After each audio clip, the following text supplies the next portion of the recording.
হয় জিজ্ঞেস করছি ওনার রেট কত, আমাদের রেট তো ওনার থেকে মনে অনেকটা বেশি। ওনার কত এই বয়সে এসে? সবকিছু চুরি করতে করতে এখন যে শেষে চোখটা চুরি হচ্ছে সেটা মানে অকল্পনীয় ব্যাপার। আর এই মুখ্যমন্ত্রীকে আমরা চাই না, চাই না, চাই না। আমরা দেখেছি কিছুদিন আগে মমতা বন্দ্যোপাধ্যায় ঠাকুরনগরে গিয়েছিলেন, কিন্তু সেখানে ঠাকুর বাড়ি যাননি। উনি ঠাকুর বাড়ি যাবেন কি করে? উনি তো মুসলিমদের তোষামত করছে। উনি ঠাকুর দেবতা কোনো কিছুই চায় না। উনি নিজে হিন্দু কিনা এটাও আমার সংশয় আছে যে উনি নিজে হিন্দু কিনা। তো ঠাকুর বাড়ি উনি যাবেন কেন?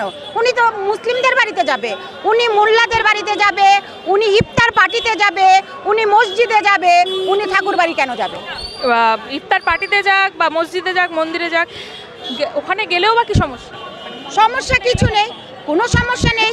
কিন্তু উনি আমাদের এখানে, আমাদের বলতে না সবার, উনি একটা ধর্ম, সনাতন ধর্মতে রয়েছে। উনার কোথায় যাওয়া উচিত?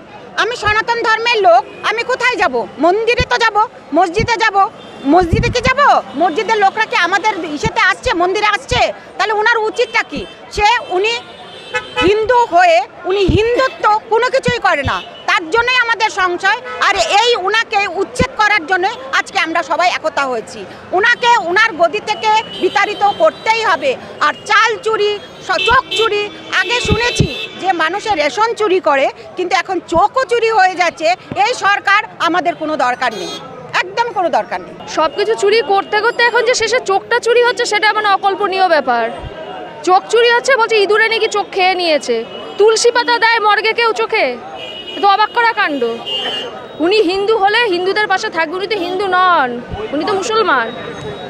তা উনি কি করে আমাদের পাশে থাকবেন? আমরা এমন একজন মুখ্যমন্ত্রী বাংলার বুকে পেয়েছি না, আমরা নারী হিসাবে নিজেদের লজ্জা করছে, আমরা নারী হিসাবে লজ্জা করে তা পরিচয় দিতে পারছি না। আমাদের পশ্চিমবাংলার মুখখানা এমনভাবে মাটির সাথে মিশিয়ে দিয়েছে, আমরা মুখ তুলে যে আমরা নারী হয়ে যে গর্ব করব, সে গর্ববোধ করতে পারছি না। আর এই মুখ্যমন্ত্রীকে আমরা চাই না, চাই না, চাই না, চাই না। এত উচ্ছেদ করা দরকার একদম।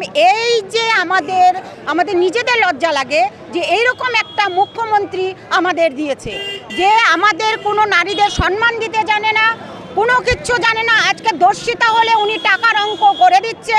তার মানেটা কি? টাকা দিয়ে সব কিছু উনি বিচার করছে, নারী হয়ে নারীর মর্যাদা দিতে পারছে না। এরকম মুখ্যমন্ত্রী আমাদের প্রয়োজন নেই, আমরা চাই না। উনি নারী হয়ে যদি উনি আমাদের মানে আমাদের কি বলবো কত টাকা পয়সা, তা আমি একটা মেয়ে হয়ে জিজ্ঞেস করছি ওনার রেট কত, আমাদের রেট তো ওনার থেকে মনে অনেকটা বেশি। ওনার কত এই বয়সে এসে? অসভ্য অভদ্র মহিলা।